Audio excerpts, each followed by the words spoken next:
Hey, this is Ryan of Happy Healthy Vegan. So I haven't made a video like this in quite a long time. I prefer to not focus on hate and negativity with our videos here, but from time to time I will share with you, like I'm doing here, just some of the mean, hateful comments that we get on a daily basis as a vegan YouTube channel in the public eye. People just flat out hate us and just hate vegans in general, just for the fact that we purposely choose not to consume animal products. For some reason, that really brings out hate in a lot of people. One thing that these haters like to focus on vegans is our appearances. Why do vegans look so wrinkly and have thinned hair, and vegans and vegetarians always look the most unhealthy? Basically, anytime you get a comment that generalizes about all vegans being some way, such as having thin hair. Actually, I thought I got a lot of hair still for my age at 51, or unhealthy. You know, whatever they're saying is going to be completely nonsensical, just fantasy, making stuff up. And comments like this, are you talking about us? Are you talking about all vegans in general? Well, I have plenty of photos with ourselves and other vegans in general. Let's take a look and see if we see all these, what do you call us, wrinkly, thin-haired, unhealthy people. I forewarn you, there's some horrific photos about to come.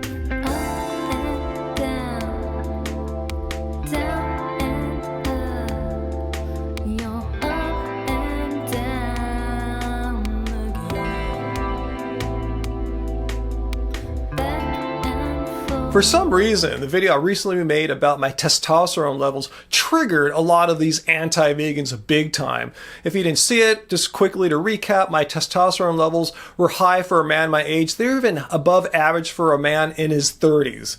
And to explain why my T levels were so high, I shared some of the science, which clearly shows that high-protein diets, meat-based diets, actually suppress your T levels, which explains why vegans on average actually have higher T levels than non-vegans. Well, the anti-vegans hated this. They hated my results, they hated the science, and attacked me, saying, you must be eating some organic grass-fed meat secretly. Nope, I can totally assure you that I'm not eating any kind of meat whatsoever, secretly or non-secretly. I'm vegan 100%.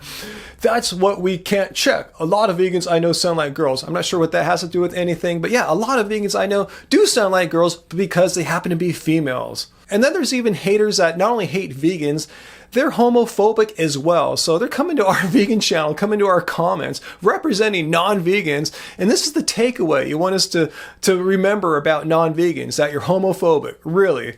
And for me personally, a lot of these anti-vegans love to say, hey, you look super weak and frail and emaciated. Well, if you want to look for super buff vegans, they're out there. I've never made any claim that I'm the guy that's trying to get super swole. Check out, say, Hinch Herbivore's social media, or Dom Z. Thompson, and there's countless others if you're looking for swole vegans. And not that it even matters, but I'm far from being a frail, emaciated, weak vegan. If you think this is a frail body, you have some really distorted, effed up views of what a man must look like. Remember, I'm 51, I'm a basketball player, and my training, my physique serves me just fine. I'm strong enough to play competitive basketball at a pretty high level at my age against guys typically 10 to 20 years younger than me. So this anti-vegan writes, yeah, vegan, bad teeth, never-ending inflammation, yeah. Well, I say, yeah, bro, you're just completely making stuff up. You're engaged in classic anti-vegan fantasy here. Well, let's talk about bad teeth first. I assume you're talking about like cavities. And I've been vegan, completely vegan for over 8 years. Same with Anji, so that's 16 vegan years total there. And between the two of us, I think we've had one, maybe two cavities that entire time. So I'm not sure what you're trying to say here about vegan bad teeth. Never-ending inflammation, we've got that completely backwards. High-protein diets cause inflammation. Plant-based diets, on the other hand, are high in antioxidants and actually reduce inflammation. And a few people got triggered by our recent videos about Piers Morgan, where he was arguing that vegans are hypocrites because a few bugs might get squashed in the production of bread, and he makes no mention of the billions of animals that intentionally get killed in his whole meat-eating lifestyle. Well, this anti-vegan writes, vegans have no true morality. This is as subjective as it can get. Where do you get your moral compass from? Once again, as we told Piers, there is no mention in the definition of veganism that one has to be absolutely perfect. There can be zero harm in your life, or else veganism is null and void. It's just a way of life that seeks to avoid, as far as possible and practical, all forms of exploitation of and cruelty to animals for food, clothing, or any other purpose.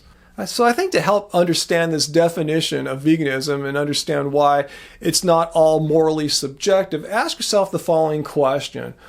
Why do animals need to die in order for you to live? And the more you learn about veganism, you'll see that animals don't need to die in order for you to live. It starts with food. If you had to eat animals and their products in order to be healthy and alive, all us vegans, particularly ones like me who've been vegan for 8 years plus, we should all be sick and dead by now. But that's far from the case. In fact, the American Dietetics Association and the one in Britain as well, these are very non-vegan groups, and they've come out and said that vegan diets are appropriate for people in all phases of life. And as far as non-food products goes, it's all about being mindful about the decisions you make. You don't need to wear leather or buy leather products. You can get products made out of some other plant-based material that doesn't involve killing animals.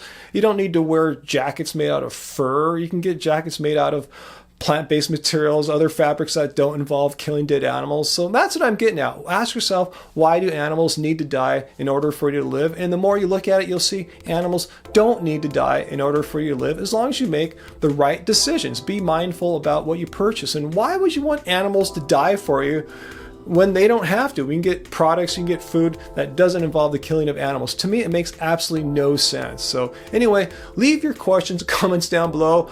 What'd you think about this video? Respond in hateful comments. Like I said, I don't plan to do this too often, but I think they raise some interesting points, and we can learn a little bit from exploring what they're saying and my reactions to them. So leave your favorite anti-vegan hateful comments that you've gotten on YouTube or on your social media, or even in person if they're that bold to say it to you. Hit like if you got something out of this video and share it. And until next time, guys, remember, especially all you haters, it doesn't suck being vegan.